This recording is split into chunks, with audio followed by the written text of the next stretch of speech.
You're live, Your Worship. All right, thank you very much, Clerk Helmke, for returning us to our council meeting. Thank you for council for allowing us to have a little bit of a break. It has been a long day, and it's been a long day for me, and it's been a long day for all of us here at council and our staff. All right, I think we have all of our staff with us as well to move on with the next portions of our meeting. Very good. Now, there is a procedural thing that we must deal with pursuant to our procedural bylaw.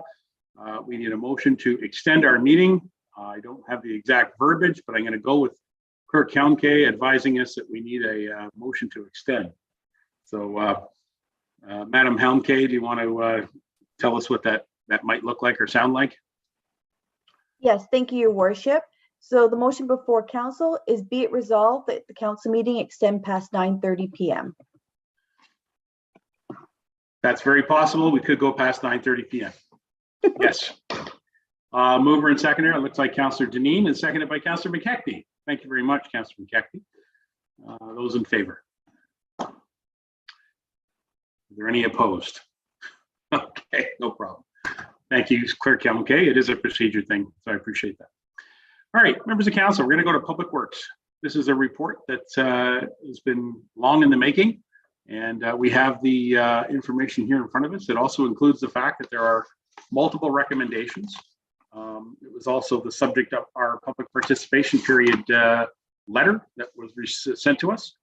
So I have the report in front of us, and so the first item on the recommendation is to receive the report. But I want to just some clarity with our clerk that we have effectively 4 recommendations, and so because of that, Madam Clerk, I would like to ask for all 4 of these to be separate motions. And I will ask for movers and seconders on each one. Understood through the clerk? That's the correct. council, understood? Thank you very much. So, yes, Tom, go ahead.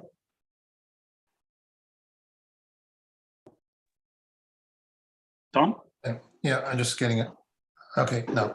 I'm mindful of how long it's taken us to get here and the various processes internally with the staff, council, and also with the public. I kind of like the way I don't have a problem really voting on each individual recommendation, but like what we just did with the small halls, there are some dependencies here, and I like the way we essentially workshop before we voted.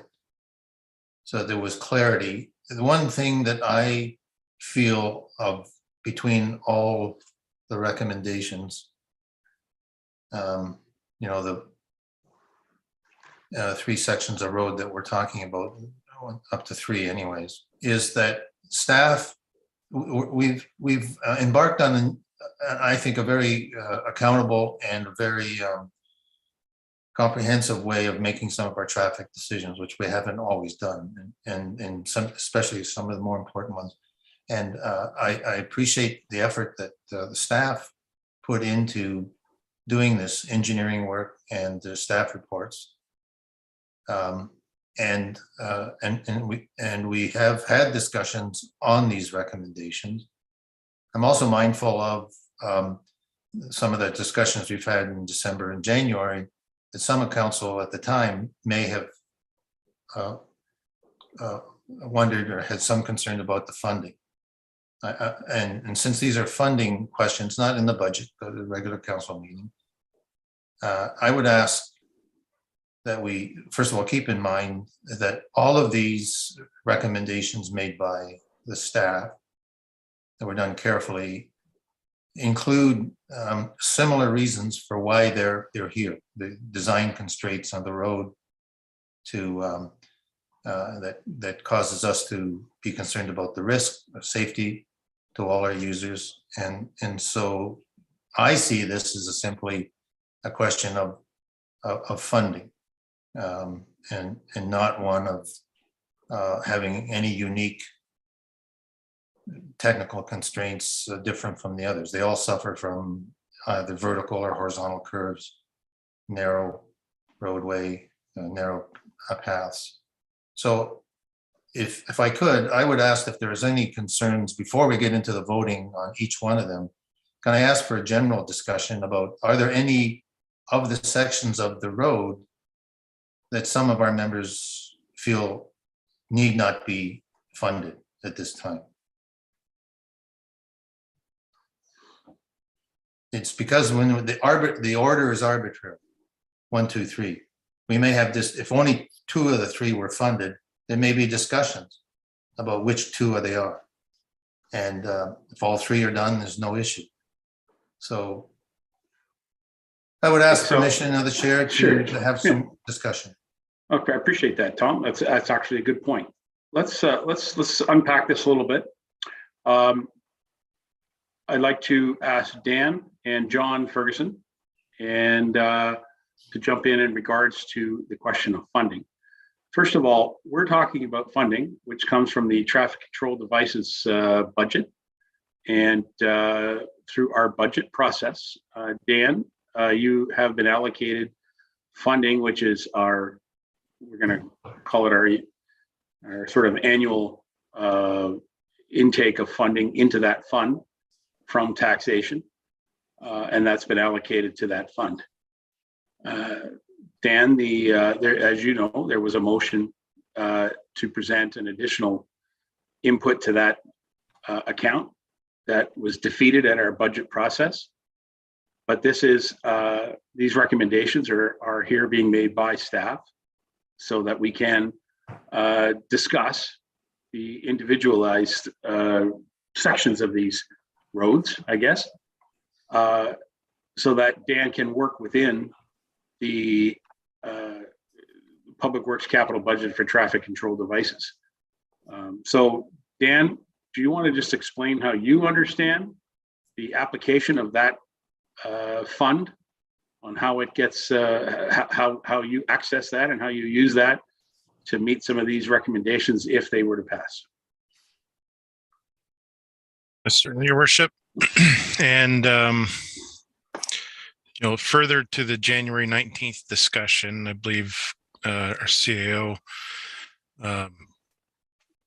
laid out a way that we could fund this through our capital works budget.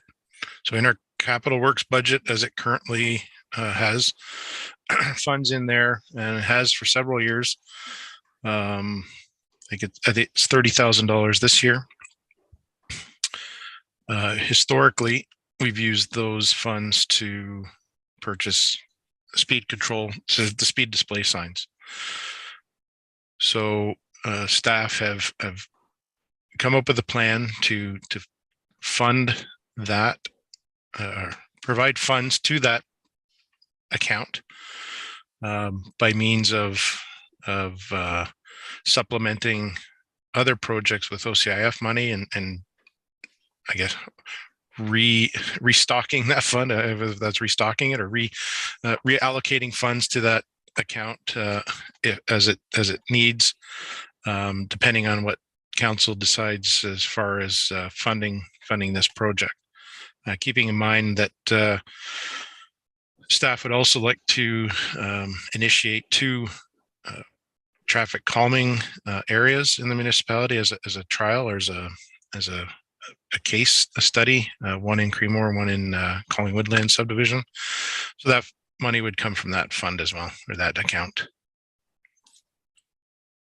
Okay, so you're comfortable working within your parameters and your responsibilities to work with your colleagues on the senior management team through the CAO to access any expenditures that are over and above, which may come from the decisions that are presented to us tonight. Is that what you're suggesting? I am. Yep. Through our treasurer, and the CAO, working with them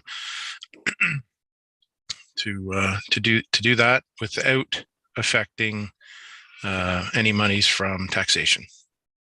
Okay. All right, Tom, did you have anything more you wanted to add? That helped answer that part. Yeah, no, I think the fact that staff recognizes the need to make funds available tells me that they treat each of these recommendations, three sections of the road in particular for 2022, as equally warranting the need to take measures to increase the safety on each of these roads. And that can be through signs and signals, which is what Dan's account Which is is what available Dan to him is to. saying. In other words, I think there has been some question of whether or not, the public supports this, how much of the public to support this. I think it's been worthwhile having public discussions about this, but in the end, as I see it, the staff is basically making their recommendations based as they're obligated to do, having done an engineering study under the statutes that they work under. Once they've identified some constraints in terms of the road, in this case, the geometry of some of the roads, they're responsible to present to council what they think the changes, in this case, speed reductions, are warranted. Of course, it's always council's decision to vary from that. But what I guess I'm really trying to get at is there anything that we know of right now, having had all this discussion, that members of council would think it's not necessary for council to agree with staff, support the staff decision? Staff recommendation. Okay. Well, each of those recommendations are staff recommendations. Yeah, exactly. All right. So members of council, I've clarified with Dan and or the CAO that, the CAO's got his hand up. Hi, go ahead there, John. Thank you, Worship. Just to help council understand, the motion that was approved in, I think it was January 19th, it said that the cost not to be funded from an increase to taxation, but from budgeted operational funds as deemed appropriate by staff. So in that circumstance, there's $30,000 in that budget that Dan can make a decision on, or if he wants to work with any of us in any of those decisions, we can do that. If you look at each recommendation, the first recommendation is roughly $15,500. The second recommendation is $18,551, and the third is $23,656. So all of them are less than 30,000, but any two together are more. So that triggers the requirement for council to approve the transfer of OCIF money into the operational budget as need be. That's the flexibility, depending on how you vote or which ones you choose, or if you choose all of them. We then have to make sure that we're giving authority to Dan so that he can access those funds to meet the requirements of these speed reductions or whatever ends up being approved by council. So I just wanted to point that out to be clear. That's another part of the decision-making process that has to occur.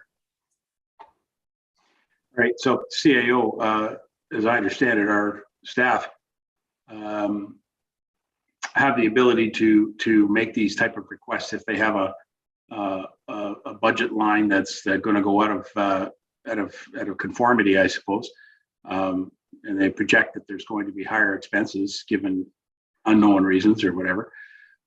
An example would be a snow event. We do put money aside every year for a heavy snow event, and if we had 4 snow events this winter, we would probably exceed our reserve in the snow event fund. So Dan would then need to work with the Treasury, bring it to you, the CAO, and the CAO and the senior manager would bring a report to council to help resolve that by transferring funds within. Is that correct, John? Yes. Or council could even today, if they knew what projects they're working on, the math is quite simple. They would just authorize that the difference be permitted access for staff to complete the projects. Yeah. Okay. Okay. So I was going to just open up to the floor, and I see Councilor McKechnie's got his card up. So go ahead, Doug. Thank you, Your Worship. So my question is, and I don't have it in front of me, unfortunately, but you know, the CAO gave those numbers for the various roads. And I know that Dan broke it down in his report. You know, it's going to be so much for the sign. I think it's only like $50 for the sign, you know, and $100 for the post, something like that. And I think that the majority of it was for labor. The cost was for labor, but is that, are we going to be hiring outside labor to put those signs in, or is it our own staff that are going to be putting it in? If it's our own staff, you know, we're paying them regardless, aren't we? Dan? Thank you, Worship. Through to Councillor McKechnie. Yeah, the intent is to use our own staff and equipment to do this project. Again, depending on whatever council's decision is. Maybe a treasurer could better explain this than I when it comes to you know, paying the operating budget through the capital process. Perhaps Kelly, if you can assist on that part of it, I'd appreciate it. Explain how that all works, because there is some significance in how we complete a capital work project versus an operating project. It's exactly what I was trying to get to earlier, is that our CIO has to work with the various senior managers. And so there you go. Dan's leaning on Kelly to give an answer. Kelly? Thank you, Your Worship. Through Your Worship to Councillor McKechnie. What happens with situations like this, these are considered assets because they're over a certain dollar value and they last a certain length of time, over a year. So we have to actually value these at the cost to replace it, which also includes a labor charge. So while we are doing the work internally, the actual cost of that sign when it goes onto our books has to be the actual cost of, say, an outside contractor coming in and putting those signs. So the labor charge isn't going to change on Dan's budget unless, of course, they have overtime, in which case that's a completely different story. But at the same time, the labor money will be taken from a different category. So if these guys were going to be out shouldering and instead they're doing the signs, the shouldering budget will be lower, but the sign budget has to be an accurate reflection of what it costs to replace that sign. Did that answer it? Yeah, no, it answers it. I mean, you know, I have a hard time balancing my checkbook. So, you know, it's, so no, I understand. I just think it's more complicated than what it needs to be. That's all. You know, there are staff, they're Clearview staff, you know, so anyway, and we're for three of them, we're paying them what, $150 an hour or something. And to me, that's money we're paying to them anyway. So it's not extra, but anyway, thanks for explaining it. All right. Does anybody else get any sort of general discussion items in regards to these 4 recommendations that are on the floor, as Councillor Patterson has asked? Anybody else? All right. Then I think what I would like to do, as I explained a minute ago, I would like to read the recommendations and look for movers and seconders. Remind all members of council, of course, that all of our procedures are in play, such that any of these recommendations could have amendments, they could be deferred, you could vote in favor, you could abstain, etc. All of the tools are available to each of us as individuals as to what we wish to do. Because as it's been pointed out, Tom and I met briefly and reminded each other that we're independent legislators here. We're not in any type of party system. So I hope that council works in that favorable manner and continues to do so. Council, any questions? All right, I'm going to read recommendation number 1, and then I'll look for a mover and seconder. Recommendation number 1, be it resolved, the Council of the Township of Clearview hereby 1, receive report PW 00X. Dan and Sasha, you need a number on that report. I just saw that. Okay, give me a number and I'm happy. PW 00X, speed reduction in various roads dated March 7, 2022. Item 2 is approved, reducing the speed limit on concession 10 north from 80 kilometers per hour to 60 kilometers per hour from County Road 124 to County Road 91 and from the 3031 side road to the town limits, known as County Road 32 Poplar Side Road, to address vertical alignment and cross-sectional constraints for multimodal travel by directing staff to present the speed reduction bylaw at the next council meeting. And item 3, with the expenditure in the amount of $15,504.42 to reduce the speed on the road be funded through the Public Works capital budget for traffic control devices. Couldn't be any clearer. Mover and seconder on this motion. Councillor Dineen is moving it. Is there a seconder on this motion? Councillor McKechnie. Is there any discussion on this motion? Recommendation number 1. Councillor Walker. Thank you, Your Worship. County Road 124 to County Road 91. And then we break it up for a piece, and then we go from 3031 side road to Poplar. Why have we not just do the whole road from County Road 124 to the town limits of County Road 32 Poplar side road? Make it a total 60 kilometer all the way from one to the other, period. Councillor Walker, the staff will answer you, but I will just suggest to you that we are about to do that, and you will see that it'll be effectively from 124, which is up there near Devil's Glen. And by the way, Councillor McKechnie, that's that intersection we talked about for the parking people. We got a parking concern up there, that corner, from 124 all the way to the Poplar Side Road. Dan Perot, go ahead. Thank you, Your Worship. Through you to Councillor Walker.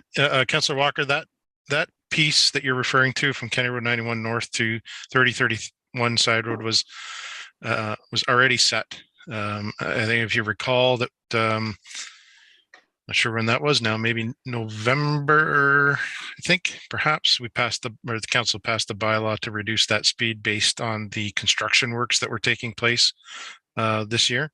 And the recommendation from our engineers that the design speed for that road would not be sufficient at 80.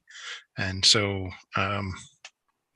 prior to the opening of the road after following the construction, we had to get that speed lowered ahead of what we knew was coming here. So that section that you're referring to is already at 60 kilometers an hour, and it's posted as such. Okay, thank you. Councillor Walker, excellent. Good question. Anybody else with any questions on the 10th? Questions or comments on the discussion about the 10th concession? Everyone's being very quiet. I would like to state then that my feeling on the 10th is that I, as your mayor, have heard numerous conversations, phone calls, emails, and discussions with persons who I consider far more expert at this than I when it comes to discussions of roads. And I am very much inclined to agree that that road is definitely being used for regional traffic purposes, and it's clearly a local road. That road is a local road, and it's being used for regional traffic purposes. And we have the opportunity to perhaps curb some of that behavior in the drivers by asking them to slow down to 60 kilometers per hour, by asking our OPP to create enforcement, which would enforce the speed limits on that road, and would effectively change the algorithms that create the GPS data on that road, which bring many visitors to our region who are trying to get the Blue Mountain resorts. So I'm very much in favor of moving ahead with recommendation number 1. That's where I stand on it. I think that this will be quite a change to that area up there. And I would support that we move ahead with this on this particular road. Is there any other comments or questions? Oh, now we got some requests to speak. See, I gave you guys a minute ago. I thought I was going to be the last one. Councillor Lamers, go ahead. Thank you, Your Worship. Yeah. So after we have this and pass the bylaw, are we going to ask the OPP to patrol that road on weekends a little bit more to enforce what we have suggested as lowering the speed limits? Without enforcement, the signs aren't going to do anything. That's the trick here in this entire process, Councillor Lamers. I can assure you that I meet with the OPP regularly. We did receive the announcement, by the way, which is positive news, that Inspector Leah Guilfoy is now our permanent inspector for the Huronia West Attachment. So she is a very experienced officer and leader, and was selected by the commissioner to be the inspector here. So we now have a very strong leadership team at the Huronia West OPP. I know that I've been meeting with the mayors and discussing, some of the work that they do. The CAOs attend also to the CPAC meeting, and as you know, we also have a new police board committee structure coming, also delayed by COVID, but we did vote on that in the previous meeting, that there would be a new board. So that will be another tool that will be able to communicate with the OPP and express to them our desire to have, the proper enforcement on all of our roads. And so there's some very positive things that can happen there. It is complicated for sure in the trying to balance the number of officers deployed, available, and trained properly in full traffic enforcement. So there are some caveats to it, but yes, you're right.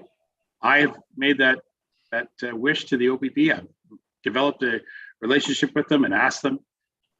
And as you know, we do not direct the police. Politicians do not direct the police. We've certainly heard about that from the recent discussion in Ottawa. And so we ask them to do that. And we encourage them to do that. We give them every reason to support doing that, knowing that they've got the support of a council behind that. So I agree with you, Councillor Lamers. It's a bigger discussion item, and it's probably the single most difficult thing when it comes to speed enforcement in our township, that we do not direct the police. Anything further, John? No, we just need to get the enforcement to enforce our signs. No That's kidding. good. Thank you very much. Councillor Patterson? Yeah, I just alongside your comments about concession 10, I also think for the public, it serves to illustrate statutes that bind the staff to make the recommendations that we're making, given that different from the existing roads. Here we had an opportunity to spend a considerable amount of money and renovate a road, concession 10.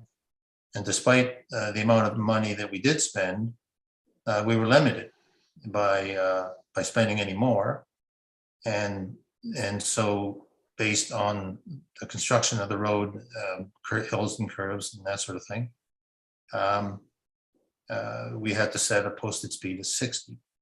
So for those that wonder why we would take an existing road that's been in existence for a long time and then have the similar problems, I think sometimes worse than concession 10, it's because when we looked at the roads in the comprehensive traffic study, staff is bound by the statutes to recommend remedial action.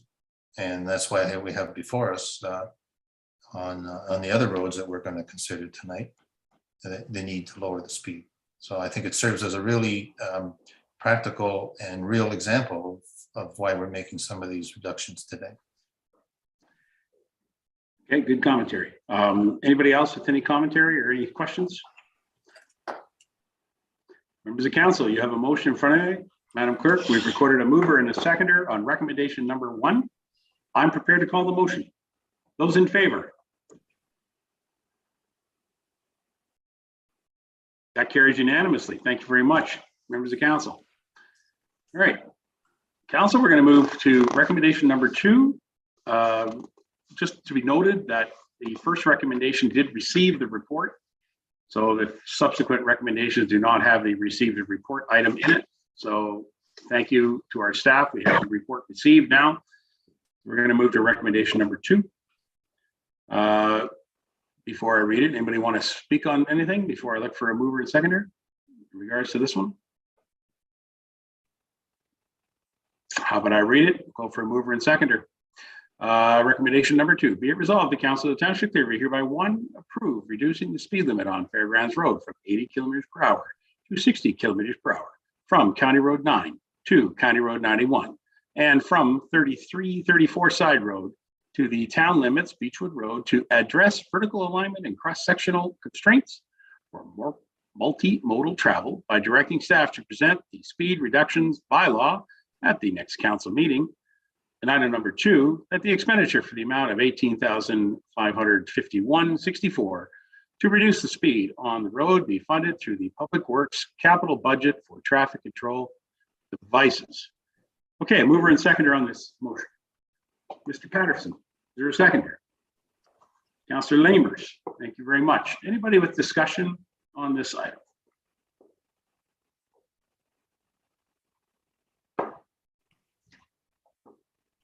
Councillor Walker.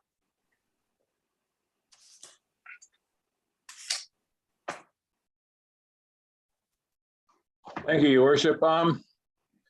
Just to comment about all 3 of these recommendations, and I should have maybe done it sooner. We talk about the multi-modular travel. I think that we should be putting one of those signs up at on these roads. Multi-modular travel, to identify what vehicles are using these roads. I think that's part and parcel of, if we do the speed reductions on these roads, that we also put that sign up and make it big sign so that they understand that there's tractors, there's horse and buggy, that there's different modes using these roads, that they need to pay attention, that over that hill could be something else. And I think that might also hopefully trigger the mind to think a little more about safety driving instead of speed. So I'm not sure if that has to be, if we have to include that in the bylaw, or if that's a sign that Public Works can go ahead and do on their own, if council, if that's something that can be done without any bylaws. But I really feel that should go hand in hand with these roads if we're going to move forward with the recommendations on speed. Well, that brings me to a really good topic, Councillor Walker. I'll get you in a moment, Councillor Patterson. I've made quite a speech at County Council, if you don't mind me saying, Council. I delivered some comments in the public session, actually, in regards to the ability of staff to put up signs that are the warning signs and the advisory signs and the share the road signs, for instance. Staff can do those things, certainly within the traffic calming tools that are available to them, without direction of council. They can do those things, Councillor Walker. They can put up the slow, hilly roads, or blind driveways, or those type of comments, a hidden driveway comments. They can do that. They can put up signs that say agricultural vehicles use this road. They can do that without a recommendation from council. They actually have that ability as road professionals to do that. So it's frustrating, honestly, that this has to keep coming back to council to have this discussion, to put up those type of signs when our staff have the ability to do it. And I can appreciate that they also have to, as we talked about earlier, try to balance their budget, that they don't put up 50 signs when only one was needed, type of thing. Overspend on the number of signs, and they would then be perhaps critiqued in their performance review or by council for making those type of decisions. So we have to be cautious that we don't, preclude their authority by letting them do too much. But we would certainly expect and respect that the staff have the ability to put up these types of signs you're just suggesting, Councillor Walker. And so I'm just wondering if I could ask our road authority, Dan Perot, for a comment about advisory and warning and signs like that we've had conversations about and council's talked about it. And as a road professional, what's your input on those type of devices? Dan?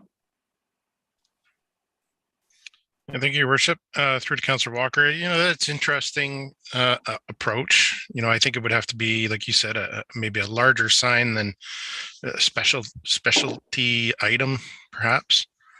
There are some parameters that we have to work around as far as the type and style of sign that we would have to use. Mayor Measures, you know, the yellow, I'll call them the yellow cautionary signs. You know, there's only so many things that we can put on those signs. They, you know, regulatory signs, obviously we can't manipulate those at all. So I would suspect or expect that it would have to be more of an informational type signage. The olden, we'll call the olden days, but the years past, they were the brown and white ones. They were the information signs, and now they're blue and white, the information type signage, where you would say, you know, Stainer's this way, or you know, something to that effect. But I can work with our close contact with our sign contractor to see if there's something where you know, maybe at each end of these roads where we could put up you know, this road is used by many users, and have pictures of bicycles and ATVs and, you know, farm implementation. Is that something that is that the type of sign that you were thinking of, Councillor Walker? Councillor Walker? Yes, it was exactly, just to identify to the motorists on these roads that it's not just cars on here. I mean, we seem to tend to think, especially if you're coming from the southern parts of the province and you're in the country roads, you don't realize just who all uses the road that you're driving on. And there's farm equipment, big pieces of farm equipment. And you've got ATVs and snowmobiles. And now there's even horse and buggies, because we are getting them coming from Dundalk area, coming over this way into Stainer. So those are the types, that was exactly the type of sign that I think, and if you put them on the entrance to each of those main roads, like I take concession 10, you put it on 124, and then the other one on Poplar Side Road. I mean, you wouldn't need maybe one in the middle. I don't know. I don't know just if there's a legal amount you have to put, or whether one at each one entrance would be sufficient. But that's exactly the type of sign to identify that, you know, it's not just cars on this road. So please pay attention and slow the hell down. I like that sign. The sign that says "slow the hell down." That's the one I want to have. Do you need a motion from council to make that, then? Anyway. No, and the only other comment I would make, Your Worship, is that you know, it comes to the signs that we do put up. You know, I think for this municipality anyway, from what I've seen, is that the budget for signs has been low in the past. Not low, but yeah, it has been sufficient enough to replace the existing signs that we have in the municipality, because they do take a beating, you know, especially in winter with their plows and so plows and other things, kids, vehicles that, you know, crash into them, those types of things. So you know, I don't think there's been that room in the budget to introduce those types of signs, because they, you know, I think by the time we get a sign that's somewhat large enough that, you know, it's still it's not a significant amount of money, but you know, they're probably over 100 and probably over $150 or so per sign. So you know, it's not a lot in the grand scheme of things, but it probably just hasn't been thought of in the past. Okay. And so just to follow up on my last point, Dan, if I could, and I appreciate Councillor Walker bringing the topic up.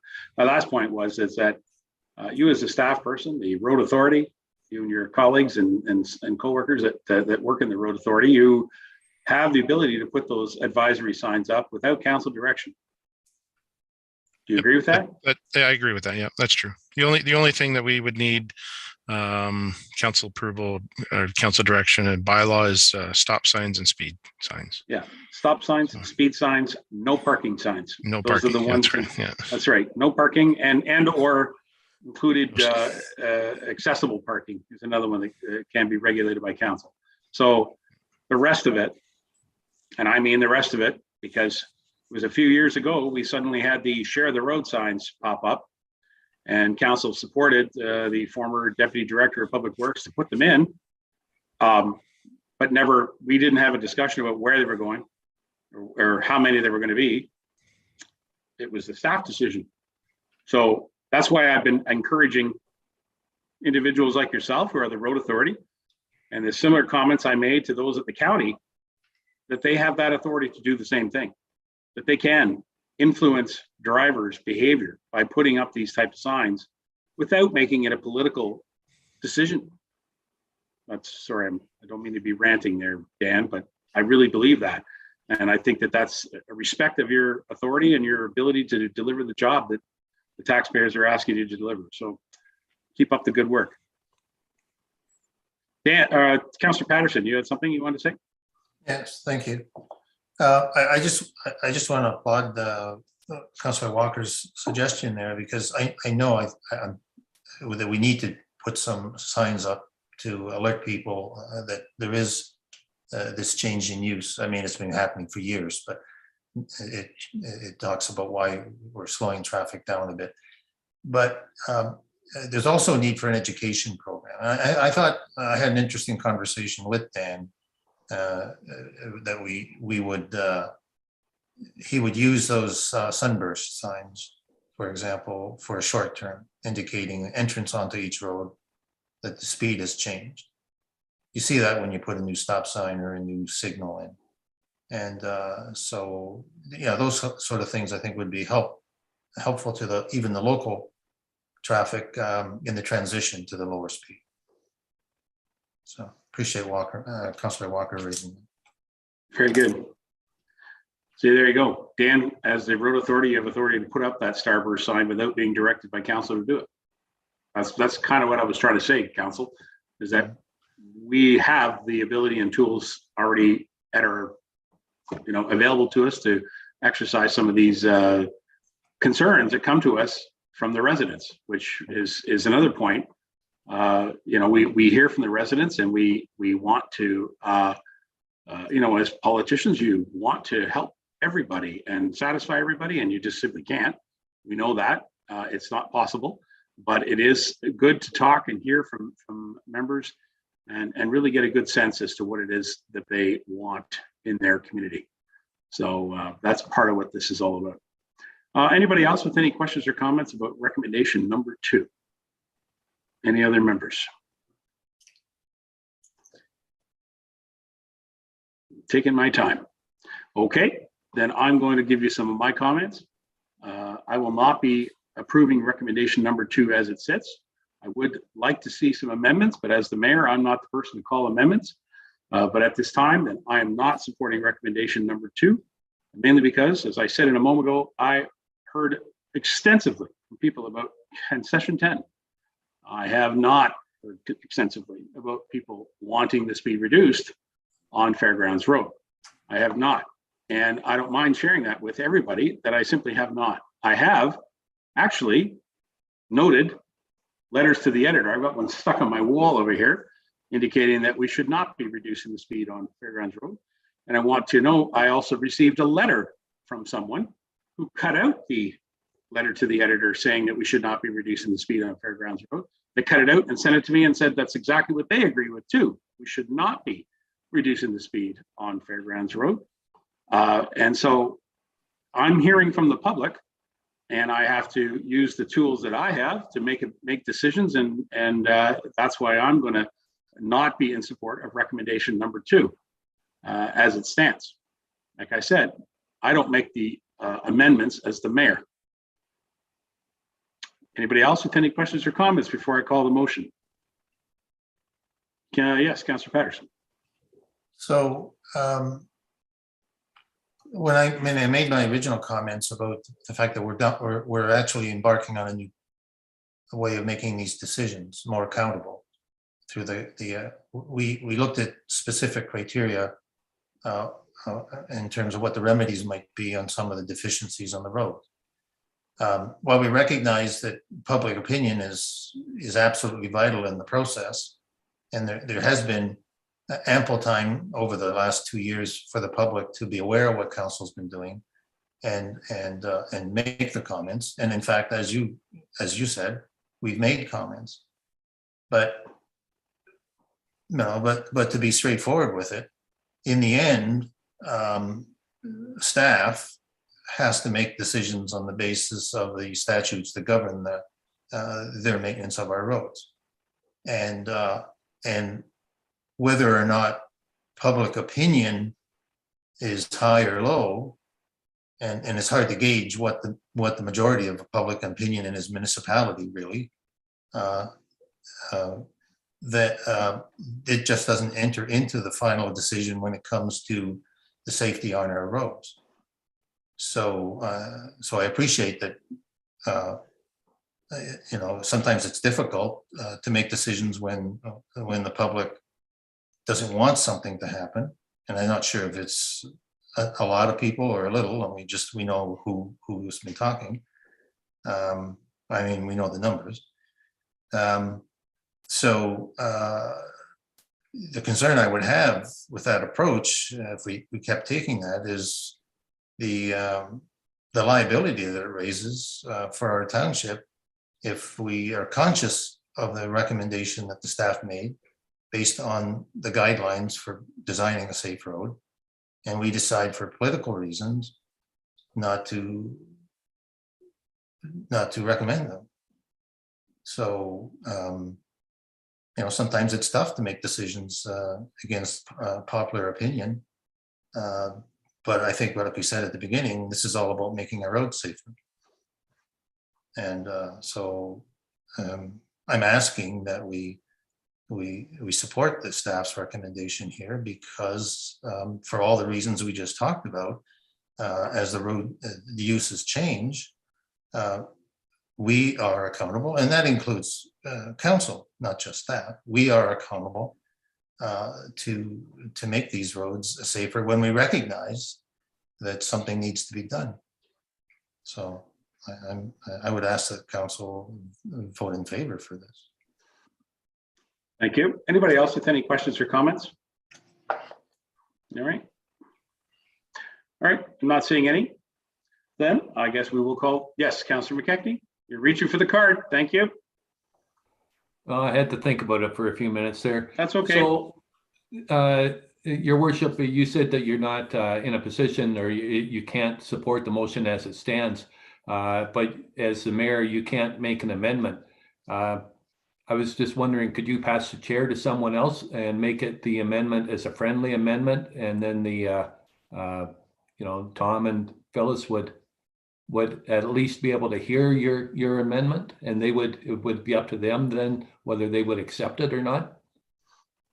That is possible. I think we've given plenty of opportunity for us to do this. There's been lots of discussion. By the way, it's Councillor Lamers and Councillor Patterson at this point. So, but nevertheless, yeah. I could pass the chair, but I was asking if there was any amendments or changes to the recommendation, which are the options given to you.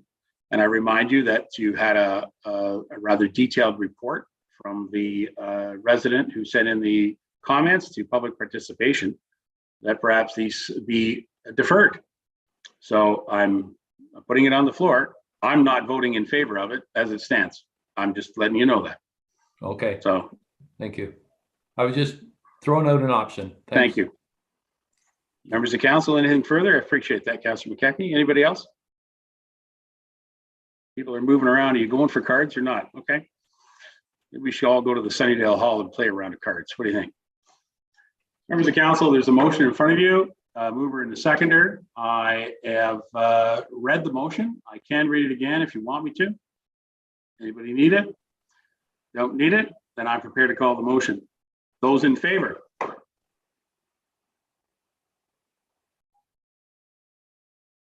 Those opposed? That will carry. And a short margin, it carried. Thank you. May I say phew? That's okay. We still have a long meeting ahead of us, Tom. I'm grateful for all the discussion. And I bring attention to the fact that there is a recommendation to go to our next meeting with bylaws, and that is the next opportunity that council will have an opportunity to either support or deny this request. Recommendation number 3, be it resolved that Council of the Township of Clearview hereby 1, approve reducing the speed limit on Riverside Drive / concession 6, one on the same road, from 80 kilometers per hour to 60 kilometers per hour from County Road 9 to a point 1.1 kilometers north of County Road 91, and from 33-34 Side Road North to Poplar Side Road be reduced from 80 kilometers per hour to 60 kilometers per hour, with the portion that is currently 50 kilometers per hour on concession 6 remaining that way to address horizontal alignment constraints by directing staff to present the speed reduction bylaw at the next council meeting. And item 2, that the expenditure in the amount of 23,656-62 to reduce the speed on the road be funded through the Public Works capital budget for traffic control devices. All right. Before I ask for mover and seconder, I'm going to go to the staff because I have a question.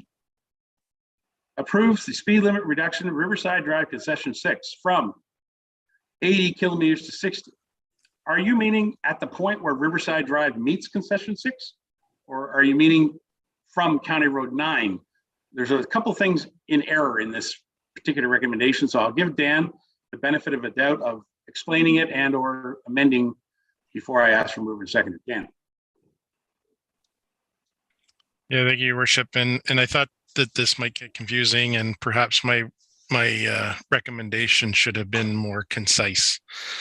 There is a portion of Riverside Drive from County Road 9 to, I think it's just south of Glen Huron Side Road, 1516, that is 70 kilometers per hour and not Correct. 60. That's correct. Not 80. So I do apologize for that, and perhaps Clerk Helmke can make that adjustment if needed, just to refer that there is a portion of Riverside Drive that's 70 and not 80. All right. Yeah, it is confusing because, yeah, the County Road 9 portion, County Road 9, Riverside Drive, to where Riverside Drive ceases to be Riverside and becomes concession 6. As I said, they're one and the same road. That speed limit does change at what we call Smithdale Corner. Councilor McKechnie, am I correct? It's right up there in your neighborhood. Thank you. So that changes basically right there at the three-way stop, which is the only one in the township. That's a three-way. That's kind of a neat location. So everything south of that intersection currently is 70. So Madam Clerk, can you help decipher this, or should we just go for a new recommendation?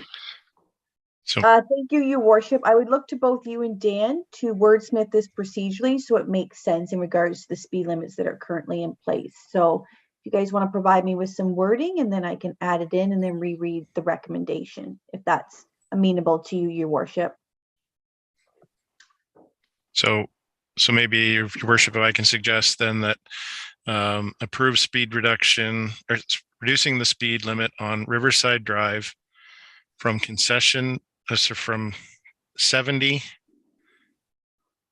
to 60, from County Road 9 to 1516 Side Road, I believe is the correct concession.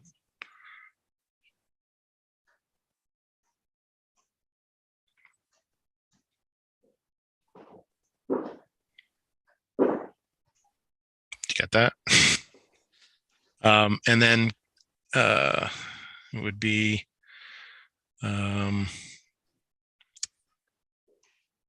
and concession 6 from 80 to 60 from 1516 Side Road to a 1.1 kilometers north of County Road 91.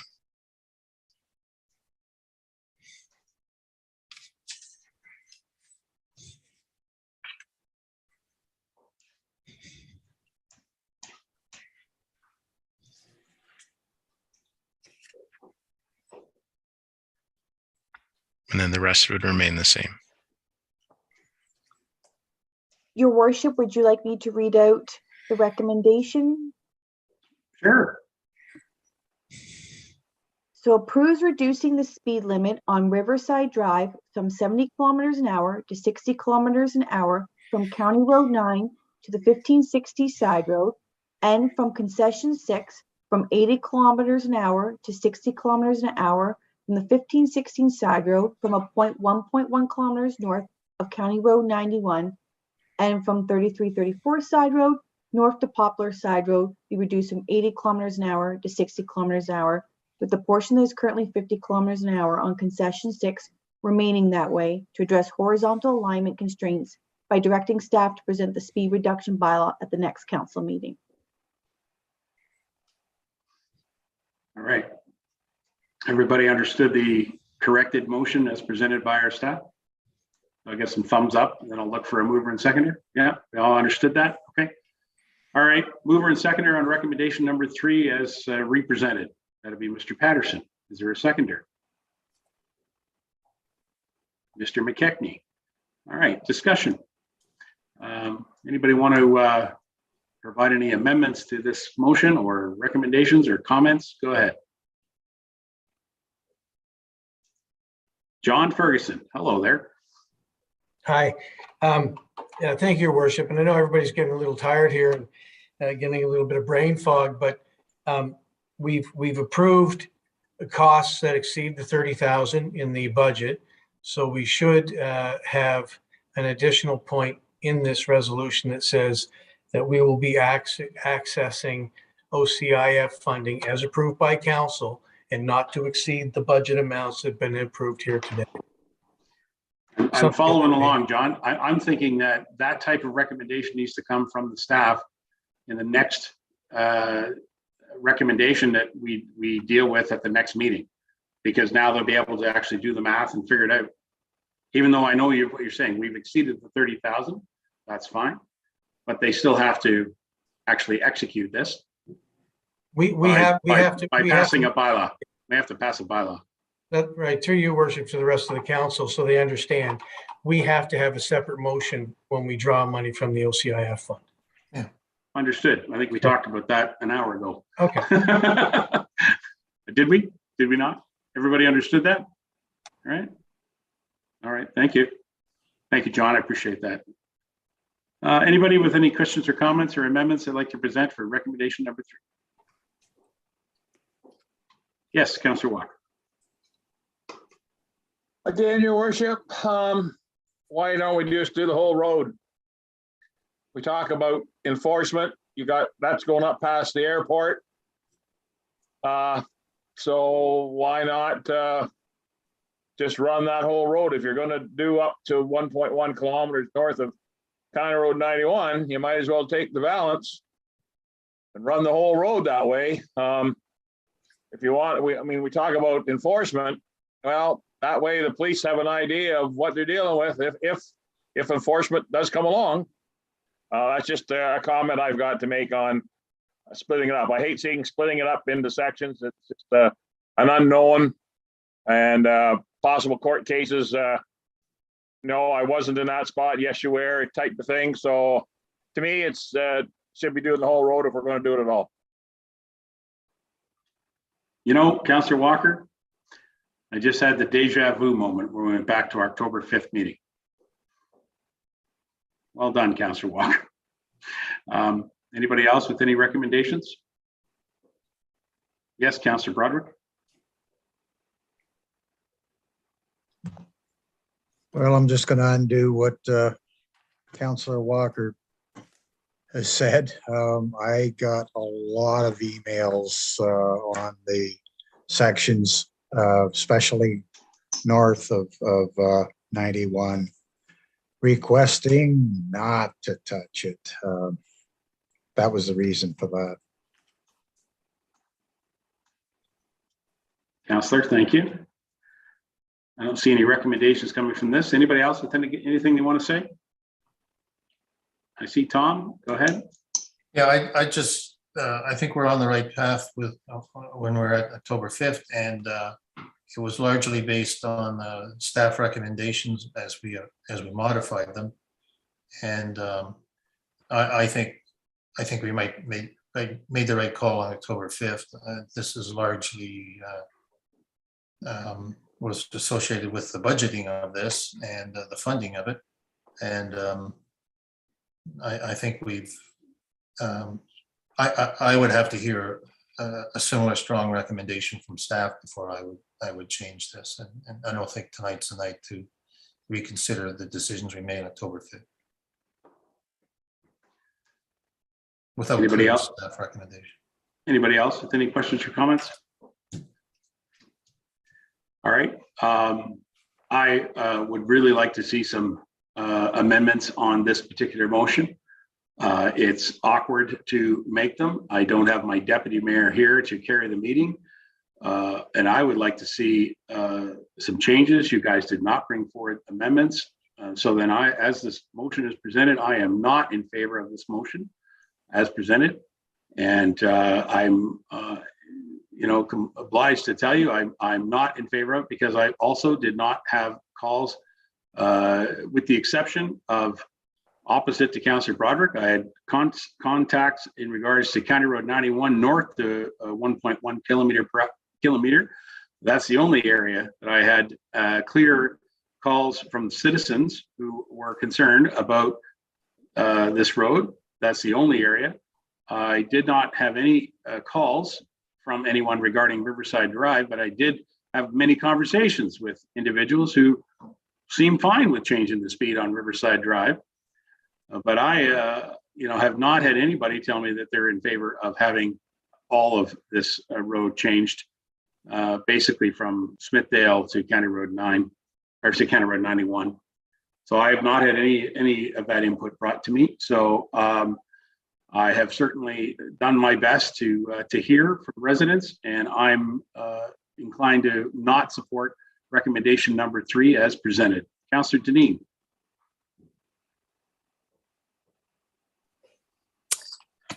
From Smithdale to closer to Councillor McKechnie's there, I could understand that being left at the 80 kilometers an hour. But what Robert is saying about making things consistent for enforcement just doesn't seem to, it seems to make sense to do it all in one fell swoop. My request from the 3034 to the Poplar Side Road being reduced, that's been put in here as well. And that's why I'm going to have to go ahead and support it. I don't live on that side of the highway, the south side of the highway. I'm going by what staff has recommended, and I'm going with their expertise and the engineers. And I have had complaints of the little bit in my ward, the 3334 side road to the Poplar being quite a drag strip, as it's been called. So I will support it with the staff's report. Thank you, Councillor Janine. You and I are neighbors, and I can tell you that I have certainly heard lots of people complain about east-west roads rather than north-south roads. East-west roads are the roads that I get a lot of calls about and complaints about. And this particular road, I've not had any other than, as I indicated, the portion from County Road 91 to 1.1 kilometer north, which is near the church cemetery and that cluster of homes that are sort of in that neighborhood. That's where I have heard from people. I have not heard from the rest of them. So as this motion sits, I am not in support of this motion. Anybody else? Yes, Councillor Patterson.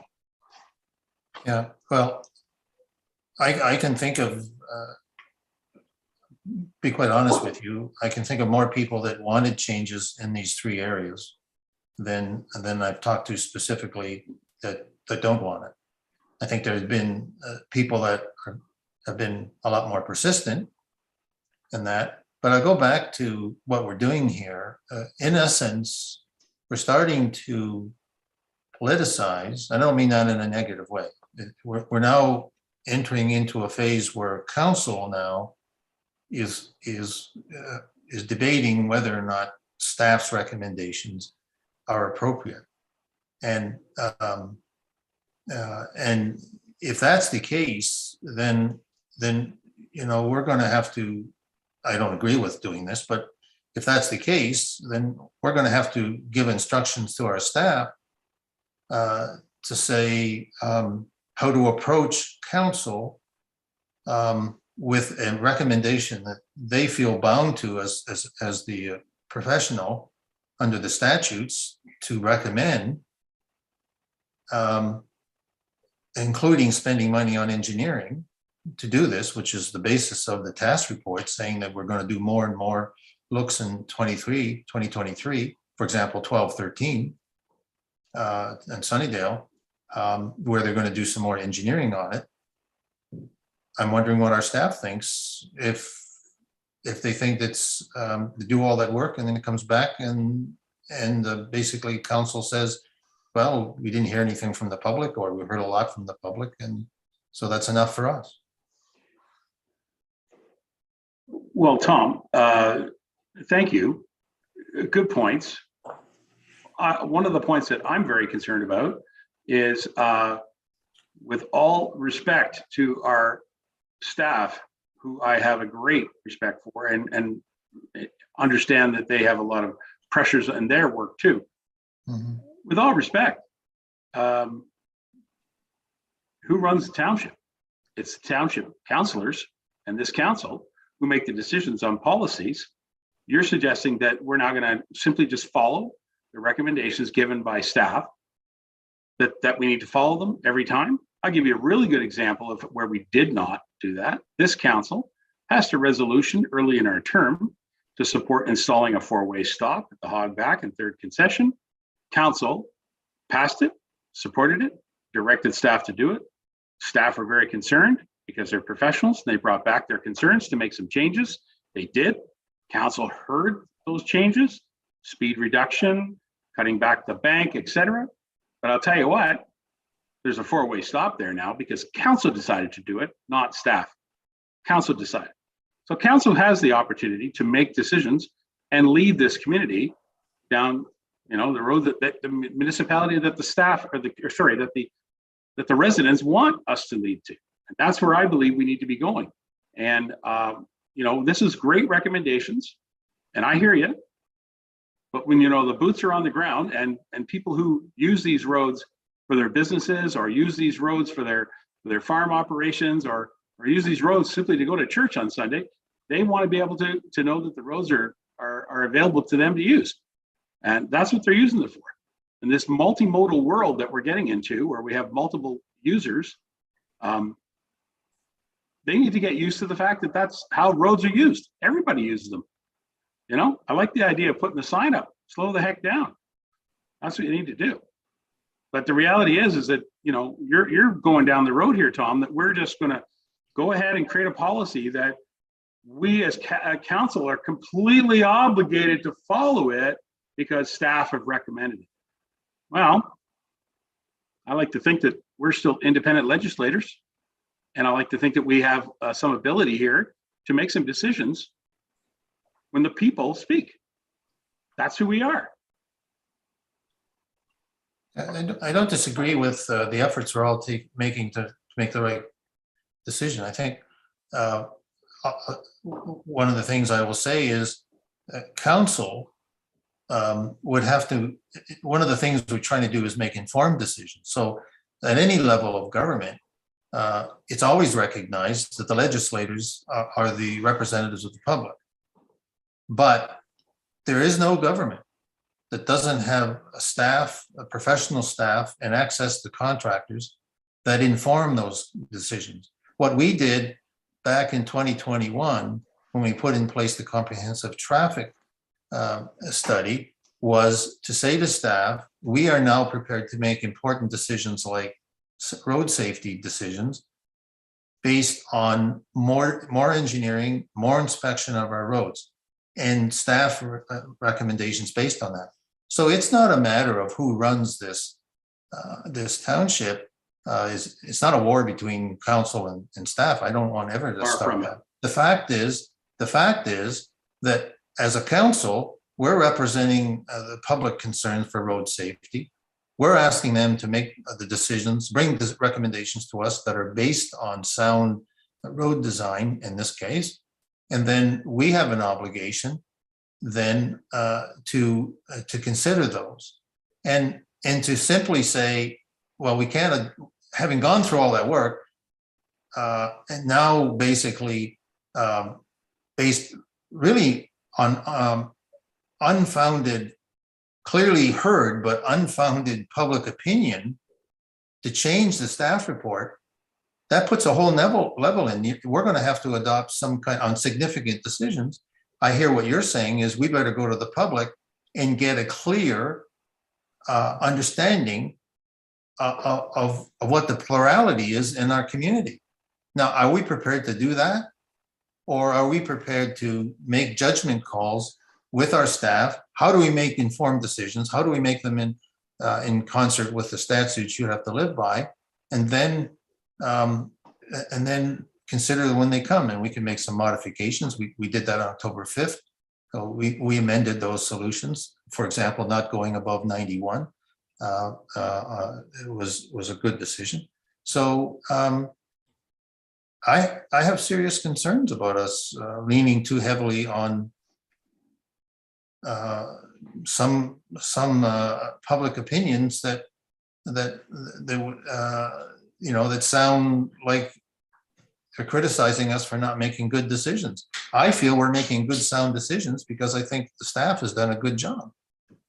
And I'm prepared to, if there's, and your point on Sunnydale, when we did the four-way stops, that wasn't done simply by a council directive. That was a recommendation that was a directive to staff to put in safety requirements. And we did that based on a recommendation that came from Henry Senton and Burnside. So he did the engineering. So, I mean, we have to be careful. I think we have to be careful with this approach. Yeah, Councillor Patterson, you're completely mistaken. I don't want to belabor this anymore. You're completely mistaken when it comes to the hogback decision and the third concession. Councillor Lamers and many of the members that are on this council right now were at an all candidates meeting where it was brought up. The public made it absolutely clear that that's what they wanted. All right. The public made it absolutely clear. Councillor Lamers brought it forward in the first year of his term, and we put it through because the public heard it. The public said it, they wanted it. Councillor Lamers brought it forward. We had a disagreement with both Dan Perot and Mike Ron about that very move. In fact, our former CAO cautioned us against doing it, saying it would bring us extra liability. And to be honest, Dan Perot, our new employee at that point, made some very good recommendations that brought forward a very safe intersection by adding the reduction of speed on the hogback, the warning signs, the road painting, the cutback. He worked with the county to get that done. Look at that work came from the public. That's what I'm trying to say. And that's what this council did. We heard from the public. By the way, just if you recall, did not pass unanimous, but nevertheless it passed. And that's what happened. Council should be leading and directing here. I really appreciate the staff report. I also appreciate, Tom, that we're trying to get to the point where we have a recommendation tool matrix that's available so that council can work with the staff recommendations and see how it fits within the guidelines and the expectations of the taxpayers of our community. That's where I want us to be. We're not there. We're in the middle of a hybrid situation. Respectfully to Councillor McKechnie and Councillor Lamers, even yourself, Councillor Patterson, going back to recommendations that got deferred and deferred and deferred until we had a traffic assessment study done. So now we're still dealing with those initial recommendations. That's what we're dealing with. Those initial recommendations, those ideas that came forward by councillors that they wanted to make this change. And the system is now playing out such that we have counselors like yourself lobbying the ideas of this engineering report as the tool that will be used by council forevermore to make decisions directed by staff? I don't think so. Council needs to make decisions that the public want made and bring them forward. That's what we need to do. And so I'm sorry we're beleaguering this. I'm prepared to call the motion here anytime if there's anybody else other than Councillor Patterson and myself who want to dominate the meeting. Anybody else want to speak? Mr. Dan Perot, go ahead. Yeah, Your Worship, and not to beat a dead horse here, but I want to make it clear from staff's perspective on what we originally, or what the recommendations came out of the report, and specifically to the 6th concession, Riverside Drive, was that the recommendation, the original report, and the subsequent memo from Henry Senton on September 27th was to only reduce the speed on Riverside Drive in that 70-kilometer-an-hour section from 70 to 60. Council made amendments to that recommendation to include the rest of the 6th concession, including the 1.1 kilometers north and that piece north and south of Bateau. So I just wanted to be crystal clear on what staff or the report recommended originally, and that was presented to council on October the 5th. Thank you, Dan. I didn't want to bring it up because I didn't want to get into a fight with a lot of our councillors here. No, Dan, stay there, right there. Sorry. Because, no, the recommendation, I reread it. It did very clearly say just to simply reduce Riverside Drive from 70 to 60, and that was it. I'm sorry, Councillor Janine, it did not include the recommendations out there in front of Fairground. It did not. That was brought forward by councillors, and staff took the direction that council wanted us to do that. And so it's not in the report. It's later talked about, but it's not in the initial report from October 5th. So, Councillor Janine, I know you want to get into a fight. I'm sorry. Go ahead. No, not at all. You said Fairgrounds, and it was just through the BATA. Yeah, sorry. Yeah. You're right. Yeah. Yeah. I'm getting confused because I've heard It's both of them. okay. It's late. It's Yes. fine. No fight. Nevertheless, No fight. Thank you, dear. I appreciate that. I do appreciate you very much. So Mr. Perot, this recommendation is a full hybrid of a lot of comments that have been bantied around for a while. Did you want to bring forward another recommendation at another time to simply just change that speed from 70 to 60 and follow the staff recommendation? Mr. Perot? I would have to maybe lean on Clerk Helmke, but if that were to be referred back to staff, I believe that is the terminology, is to refer that recommendation back to staff, then.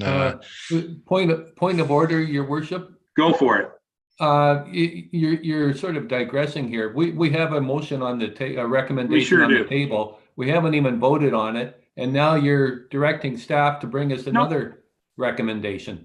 I wanted to be crystal clear that Dan Perot knew full well that he had a single recommendation, and this council expanded it into this very large recommendation. And to support the points that Councillor Patterson was bringing up, that we should be following the staff's direction. And that was the only direction, to change it from 70 to 60. But you've just asked Dan to bring us back another recommendation. My point is that that's the staff recommendation. Is that going to be brought forward at a future time? I asked, is it going to be brought forward at a future time? Because that's what the engineering asked for. So there you go. You know, this meeting was just supposed to be about money, about funding these. No, it's not. It's not about money and funding. It's about respecting the wishes of the public and respecting the wishes of our taxpayers. And it's not about funding, because these decisions need to be made. Anybody else? Thank you, Dan. Mr. Patterson, one more time. Yeah, I appreciate your concern about, I don't take your comments about who's running this as one group like council against staff. So I understand what you're trying to say, but what I'm saying is, when staff comes with a recommendation, as you pointed out, you're right. When the staff came, in fact, my original suggestion for Riverside 6 was to go from County Road 9 to 1516. Okay, but look at, so there, council had a discussion, staff was there. The general feeling was that would be reasonable and given, suggestions were given. But look at what happened with Fairground. The original suggestion from the staff from the September 27th and October 5th meeting was to go from County Road 9 all the way to the boundary. And it was in a discussion between council and staff that we said it would be more reasonable if we stopped at 91. So that's the interworking of council and staff. That's the kind of thing I think we should nurture, because council had the confidence that they knew enough about how to make those kind of decisions from the staff's work.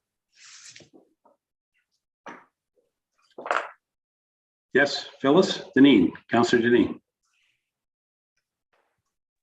You saw that, did you? I just wasn't sure if I wanted to do this or not.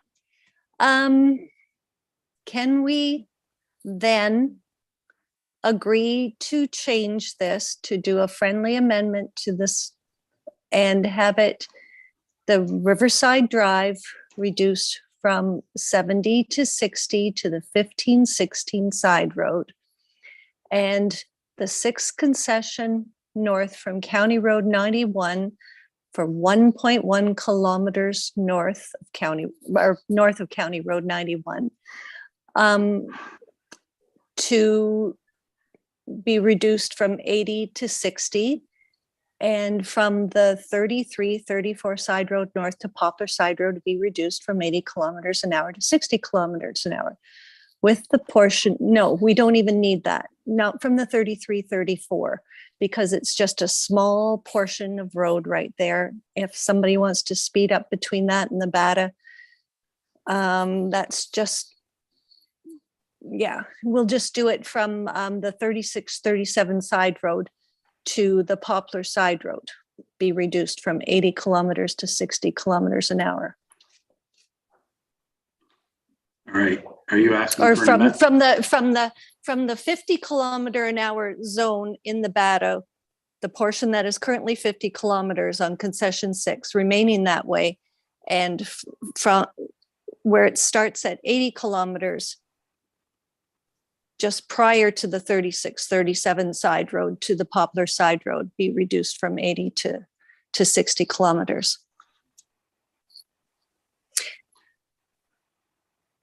And then it's again to address horizontal alignment constraints by directing staff to present the speed reduction bylaw at the next council meeting, and that the expenditure in the amount of whatever, the amount would change.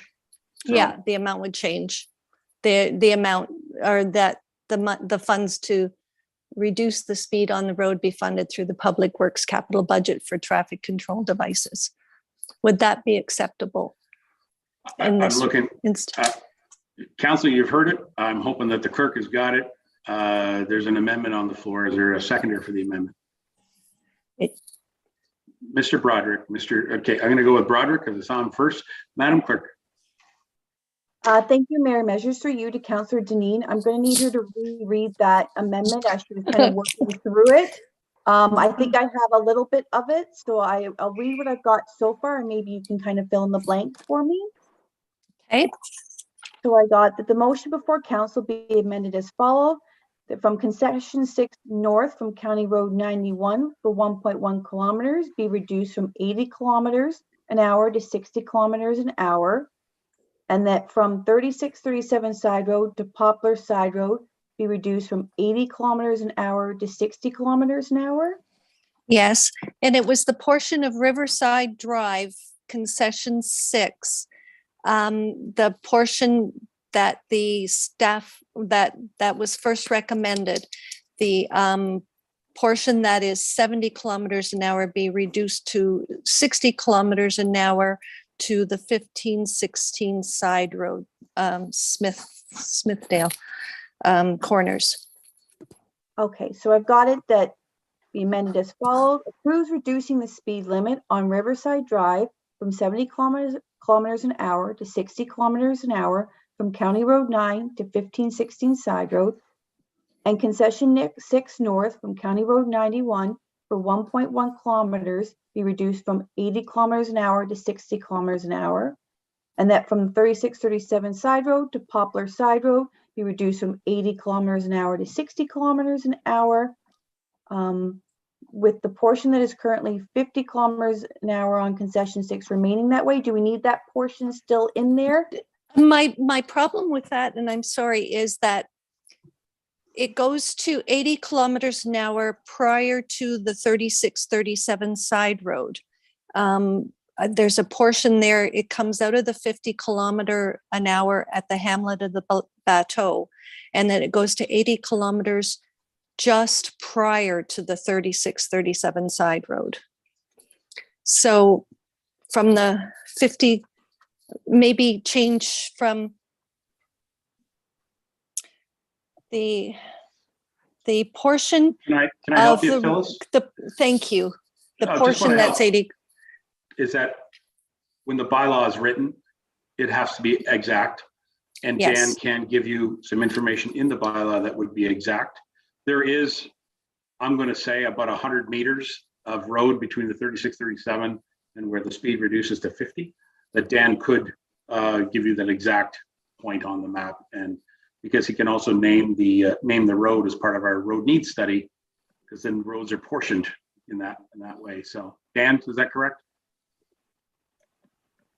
Yeah, thank you, Your Worship, through to Councillor Deneen. Yeah, from my look, aerial, I have to get the exact measurements, but Your Worship's correct that it's about 100 meters south of 3637 Side Road, where the 50 kilometers ends, let's say. yes, So it's in and Where around that. where it changes to 80 kilometers. Yeah.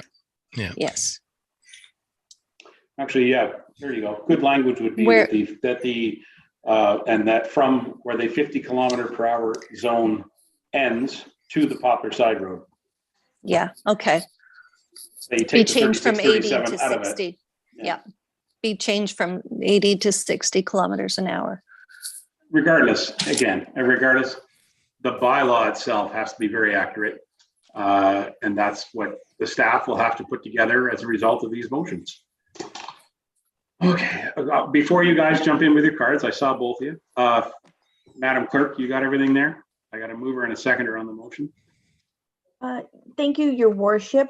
Just to reconfirm what you just mentioned at the end there, Phyllis, would you like me to add at the bottom there, after the Poplar Side Road? Am I switching that and adding, and from where the 50 kilometer an hour zone ends to the Poplar Side Road be changed from 80 kilometers an hour rather than referencing the 3637 Side Road? 3637 Side Road, take that out. Okay, And from where the 50 kilometer an hour zone ends to the Poplar Side Road, be changed from 80 kilometers an hour to 60 kilometers an hour, please. thank you. So the motion, the amendment before council is that part 1 of the motion before council be amended as follows.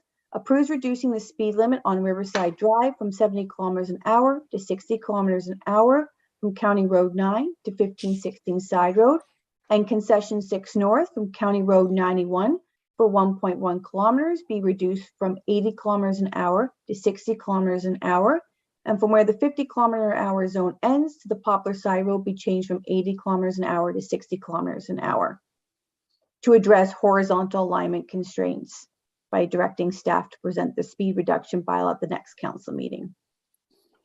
And he'll have to update item number 2, which is the expenditures. Correct, Dan? You'll have to update that in a explanatory, what do you call it? What's that note that you put in when we change a bylaw? Explanatory note? But I think Mr. Perot actually has a spreadsheet up that he's able to maybe do some quick calculations for council. All right, well, while we're discussing it, we'll do that. So we Yeah, have a motion. if you give me a Yeah. minute or two, I'll have that for you. Thanks, Dan. I appreciate that.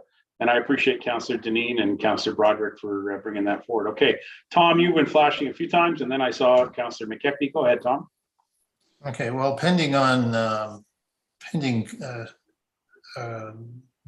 Dan's comments on this amendment, if he feels from his technical point of view that it's still inconsistent with what he saw from his analysis, I might accept it as a friendly amendment. Oh, well, that's true. So I'd like to hear from Dan when he's finished, because what we've done now is we've got one piece from 9 to 15, 16. And then we've got these two, what I might call, Dan might call smaller pieces that he was concerned about in terms of having short changes to speed and what it might mean. So I'd like to hear his comment, and I trust his judgment on that. Okay, we'll give him a few minutes to do that. In the meantime, I'll go to Councillor McKechnie. Thank you, Your Worship. So I just want council to be aware that should this pass, that we're going to have on that stretch of road going from County Road 9 into Collingwood, the speed limits are going to be 60, 80, 60, 80, 60, 80, 50, 80, 50. So quite a few speed changes. So yeah, just so that you're aware. Thank you. Okay, can I just review that with you, Doug? Because if I'm at the Poplar Side Road, I'm going south and I'm going all the way to County Road 9. It would be 60, 50, 80, 60, 80, 50 in front of your house, 80, Yeah. 80, 60. That would 60. be it. Yeah. My apologies. I threw in the 50 for in the town of Collingwood portion on the sixth concession in the town of Collingwood there. That's not our concern. But you're right, it is 50. But it's still a lot. It's still a lot of speed changes. That's all. That's and you know what? That's why I was proposing that it be 60 all the way through, just so that we don't have those speed changes. But if the amendment goes, if the amendment passes, I'm not going to lose any sleep over it. So I'm already losing sleep right now. What are you talking about? Well, I could have been in bed anyway. All right. It's almost time for me to get up. I know. You got a test to do too, so good luck. Yeah. Thank you, Councillor McKechnie and Deneen and Broderick. We're still pausing here for Dan.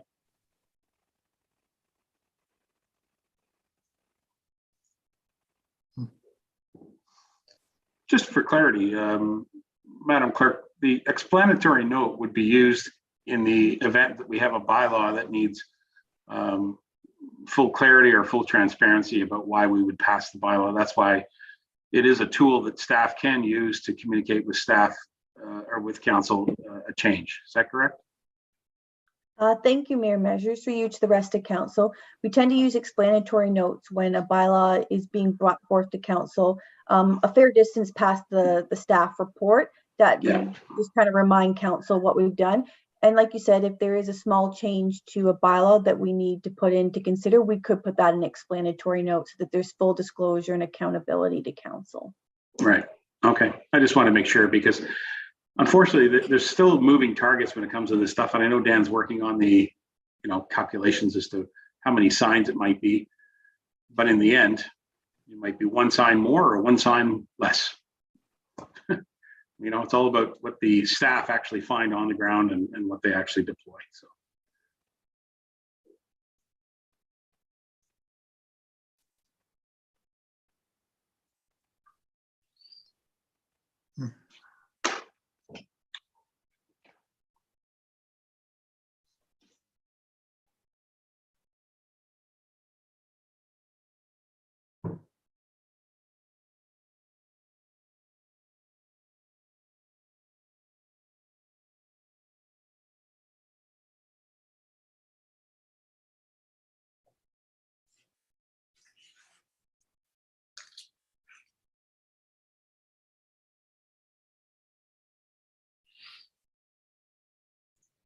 Sorry, Your Worship, I apologize for the delay.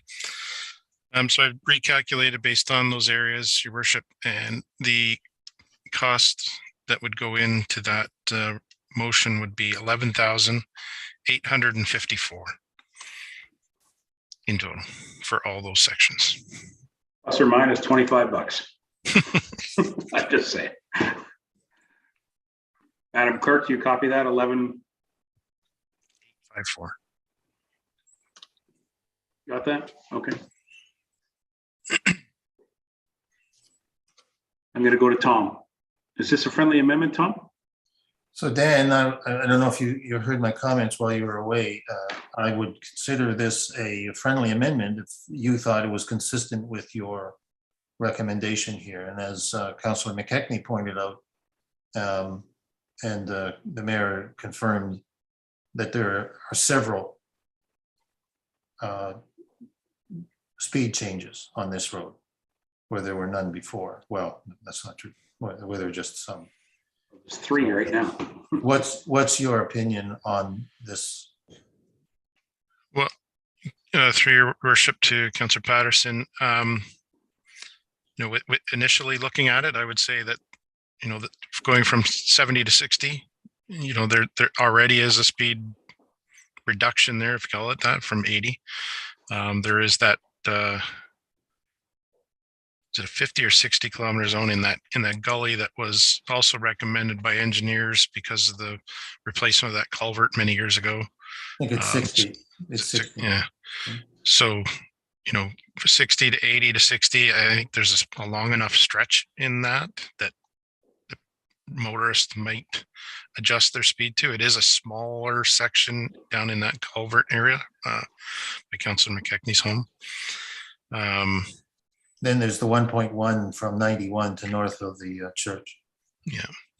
So that one there again, that's really based on council's feedback from residents in there, and I think the mayor and Councillor McKechnie have indicated that they've heard numerous times from residents in that short stretch that they feel that people are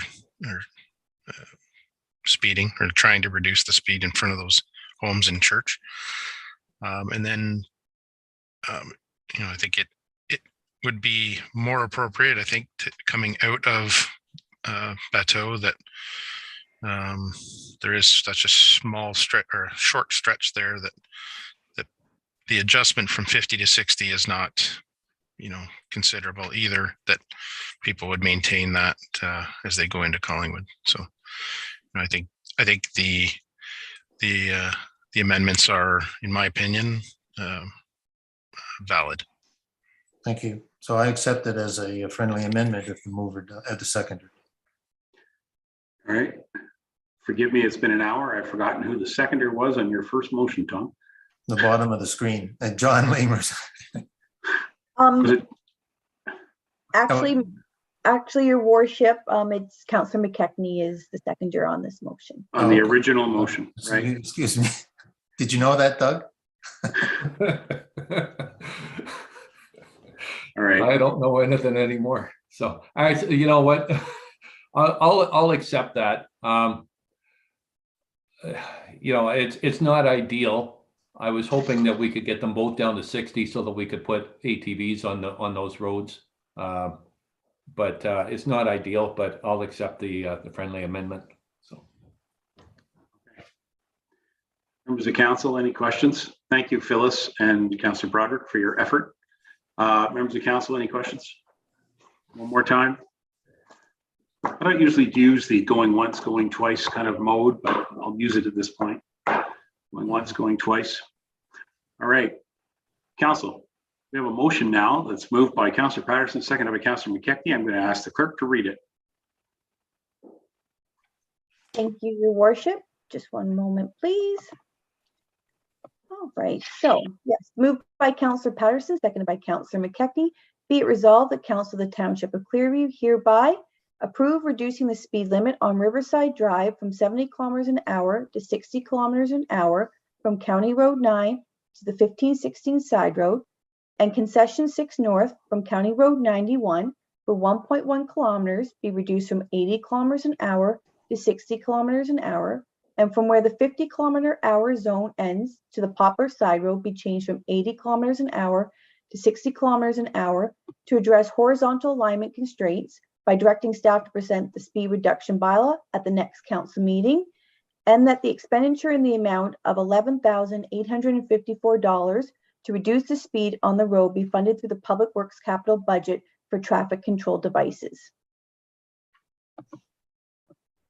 Anything further? See, Tom, yes, go ahead. I hate to do this, but since we're so when you say for horizontal constraints, that applies to the southern portion, it might be useful to add and consistency in speed management from the 50 to the Poplar, because I don't think there's any horizontal curves and alignment issues there. The Okay. vertical curves. But that's okay. Council is reducing I the just speed. pointed out. I hear you, and you're right. The horizontal alignment constraints on that portion of the road are not part of the discussion. Well, have the record show that we recognize that and it's consistent. Oh, that's just part of the process. It's not about the records. The process is that we're following the recommendation. Staff know what this recommendation would be, and we don't need to justify it for any further reason other than we're asking staff to make this change. Right? I'm good. All right. Members of council, I'm going to call the motion. Connie, you can put your drink down. All those in favor? All those in favor? All those in favor? Any opposed? And that motion carries. Thank you very much. Council, we have recommendation number 4 in front of us. Perhaps not as complicated, but perhaps future impacting. So I'll read it and then we'll discuss and then we'll look for a mover and seconder. Okay. Be it resolved, recommendation number 4 in this report. Be it resolved, Council of Township Clearview hereby prioritize the following roads in the 2023 based. I'm thinking that's supposed to say budget on the approved budget, 2023 based on the approved budget. Prioritize the following roads in 2023 based on the approved budget. Okay, for the year to implement recommendations from the Township Transportation Assessment Study. Hogback Road for a speed reduction. Concession 5 Nottawasaga speed reduction. 3637 Side Road speed reduction. 1213 Side Road speed reduction. Lavender Hill Road speed reduction. Before we go on, I want to ask Dan just for some clarity because we have a couple of 1213 side roads in the township. So that needs to be just a little bit better defined as to what we're talking about. Because the piece that comes off Highway 20, Highway 26 for 50 meters is already at 50 kilometers an hour. Anyway, Dan? I think, Your Worship, that is intended to be 1213 Side Road South. That'll be the stretch between the South Town Line Road to County Road 9, I believe. I think that's it. Sunnydale too. Councillor Lamers, you know that area. Go ahead. Second concession in Brentwood to the South Town Line.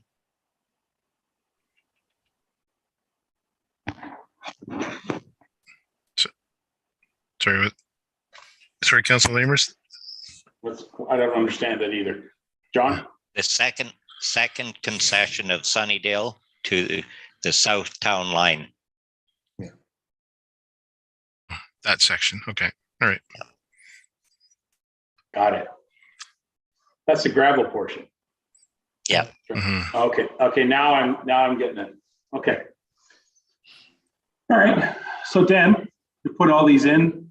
These come from the recommendation from the report, the TAS, and also from your professional input. Correct? Is that why these are on your list? That's correct, Your Worship. They were other roads that were identified Other than 1213, I believe those are the other roads that were identified. Councillor Lamers has brought 1213 side road to our attention to review further. Okay. All right. I like to certainly want to hear more about this Hogback Concession 5 and Lavender Hill. I want to hear more about those in the future. I don't need to hear about it tonight, but I understand why you put them on the list. Certainly 3637 side road. Councillor Janine, you're up next, and that's where I want to hear about what you have to say there. Oh, Phyllis. Hi there. And I'm sorry to be such a pain or a needle in everybody's butt, but I would like to take the 3637 side road speed reduction and put it forward tonight as be it resolved, the Council of the Township of Clearview hereby approve reducing the speed on 3637 side road west from the portion that is currently 50 kilometers an hour to the 10th concession from 80 to 60 kilometers, and that the expenditure be, it's to address 1.1 kilometers basically of just safety for residents, children getting on school buses. And it's just a very small portion of road that I would really like to see addressed this year. And correct me if I'm wrong, Dan, it'd be 4 times maybe $400 for $1,600 worth of signs. Can you help me out with that, please? I'll let Dan do some studying, and I'll go to the clerk. She's indicated she wants to speak. Go ahead, Sasha. Thank you, Sasha. Thank you, Mayor Measures. Through you to Councillor Janine. Procedurally, I don't think it's appropriate at this point to be bringing up that road. I would suggest as a councillor, you make a notice of motion or write a report to council with that motion and then refer it to staff so that Dan can provide the expenditure amounts. And it'll give council the time to review that matter in relation to the traffic study and also allow for some public input as well. Okay. So it will be brought up at a later date then? After we, sorry, I'm getting very dull tonight too. So okay. somebody direct, please. My recommendation to you, Councillor, would be to think about it, exactly what it is that you're looking for, and then go to the staff and ask them for their input in regards to what it may cost. And between the two of you, you may be able to fashion a recommendation, which you can then present to the clerk, and you could discuss with her and negotiate what council meeting you would put it on.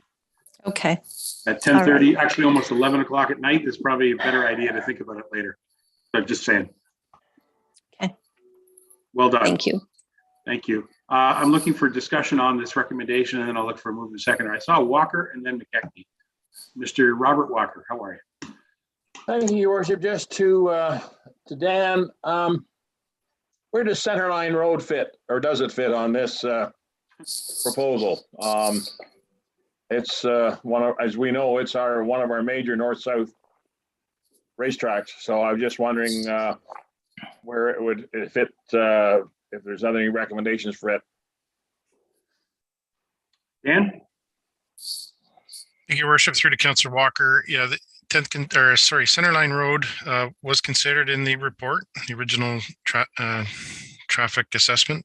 There were no recommendations for reduction of that section, of all of Centerline Road, I'll say.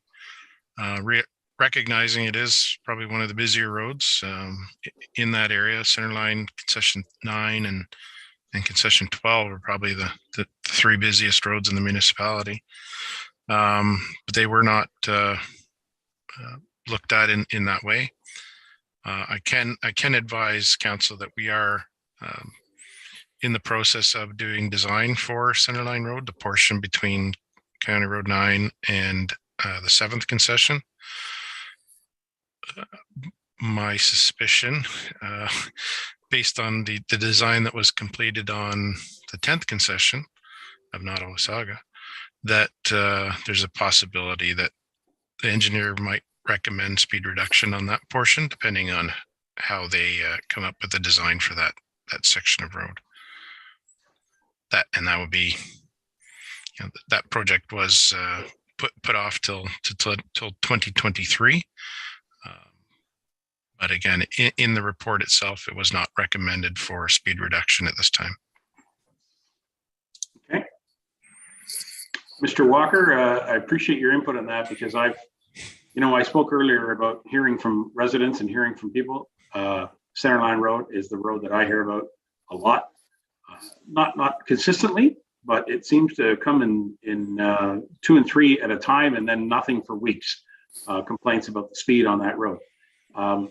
And yet it's a wide open road. You can see for miles, and people are traveling at 100, 105, 110 on there at any time. So I would suggest that's certainly something we'll talk about with the OPP to start dealing with that road, Councillor Walker. Anyway, thank you. Thank you. Thank you. Anything further on these recommendations as we've seen it here? Yes, Councillor May. Oh, sorry, Councillor Kecky. Yes. Thank you, Your Worship. As much fun as this has been, I'm going to be leaving the meeting now. It's past my bedtime, so have a good night, everyone, and I'll see you at the next meeting. I know we're near the end, but it's I'm done. So I understand, okay. Councillor. All right, stay well, and we will look forward to seeing you again soon. Thank you. Thanks. Council. We have a council of 7 here tonight, so we will get through recommendation number 4 and a few other items, unless I have somebody call the meeting. Anyhow, recommendation number 4 is on the table. Is there a mover and seconder as is presented? Mover and seconder on the floor for recommendation number 4. Councillor Lamers, seconder. Councillor Patterson. Any discussion further? Obviously, this is an item that we can discuss for hours, but it is moving forward. The intent that these are prioritized roads for future discussion, and that'll trigger public participation for sure. Correct, everybody? All right. Councillor Leishman, you okay? No, all right, fair enough. We have a mover and seconder on the floor for recommendation number 4. Anything further? Madam Clerk, I'm going to call the motion. All those in favor? And that carries. Thank you very much. All right, Council. We're going to fire through a couple of other items on here. Thank you, Dan, for all your hard work on all this. Legislative Services Clerk, we got a little procedure bylaw review process and council feedback. Madam Clerk, I hope you have a few comments. Be it resolved, Council of the Township hereby 1. Receive report LS 004 2022 procedure bylaw review process and council feedback dated March 7 2022 for information. Mover and seconder to put it on the floor. Mr. Broderick, Councillor Deneen, Madam Clerk.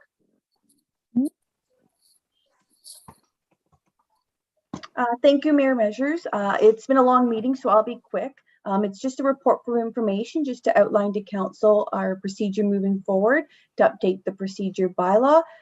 As attached to my report, I have a review of the current bylaw, outlined clearly to council what I'm proposing not make it into the new bylaw.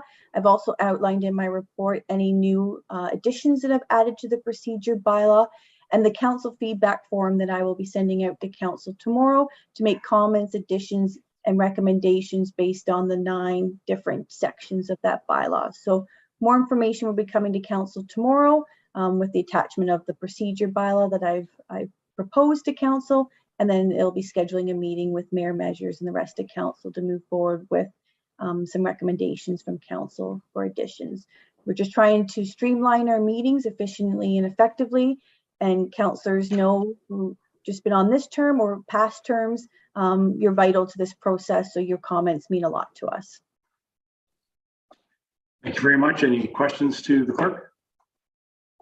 All right. Seeing none, I'm prepared to call the motion. All those in favor? And that carries unanimous. Thank you, Madam Clerk. We do have a bylaw. This was discussed at a previous meeting. which had to do with nomination day and the restricted acts that take place after nomination day. There is an election coming forward, and so this is a required bylaw to pass. There is no explanatory note attached to it, but we did hear about it in a previous meeting. Recommendation.